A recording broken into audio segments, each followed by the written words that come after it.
Hey guys, here's my piece of shit. So we're starting with the harness. This is the cam angle sensor wire coming up right here.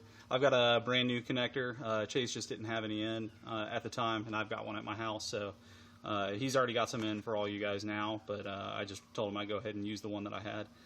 So I just need to pin that still. I just was kind of figuring out where everything goes. You can see here's the coolant housing sensors. So you got both of them there. They're just female spades. I was trying to run them across the bell housing right here. You've got, this is the reverse sensor that needs to be hooked in, and the length, this is the prototype, and my car did not have one on it when he first made up the harness, so the measurement was wrong, but they've since corrected that now. So let's see, here's the plug that they're using for the boost control solenoid. I've got mine mounted over there, and I just need to run the wires over here, and then once I get the lengths right and route it the way that I want to, it will come over this way. I just haven't figured out where I want everything to lay and how I want to fasten it down. So you can see the harness kind of breaks away right here.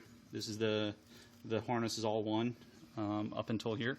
And you can see it comes through the firewall right there. That's a plate that Suede made for me, and just a shitty Lowe's O-ring that I put in there. This is just I didn't want it to fray on the firewall. I've got a pass through here for the charge harness, one going to the alternator, one going to the starter. I got my map sensor located right here, and that's the wire that's just coming back this way. Let's see, here's my intake air temp sensor. It's going to come up, you know, about right there.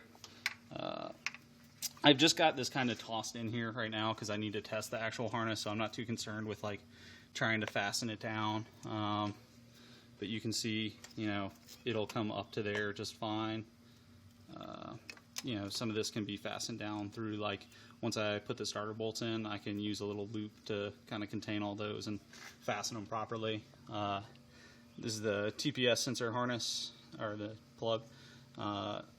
This is actually too short, and that's, once again, this is the prototype, so it needs to stretch over to here, or actually go underneath, and we've adjusted the length now. You can see the injector clips coming through, so they turned out real nice. Actually, Chase went ahead and made up like some fancy little ground kits. I mean, it's just a ground wire, it's nothing special, but they look nice. I got one run into my intake manifold too. So everything's looking pretty good. Like I said, I've got it really loose in here, so I don't want you to lay judgment on how it looks. You know, you can see some of the other connectors and stuff. But I'm going to try and test fire it this weekend, so we'll see how the harness itself goes. I wanted to thank, I can't remember the guy's name that let me borrow the relay, but thanks. I got it slapped in here now. So everything looks good. Let me show you the inside harness. So I've got my dash all out still.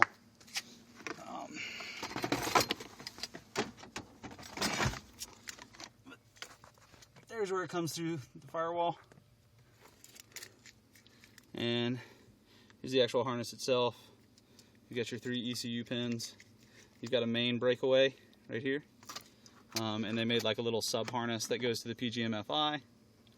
And, you know, all your other stuff going on up here. So that's about it, guys. I'll let you know as soon as I get a chance to, you know, test it out and find out some results. Bye.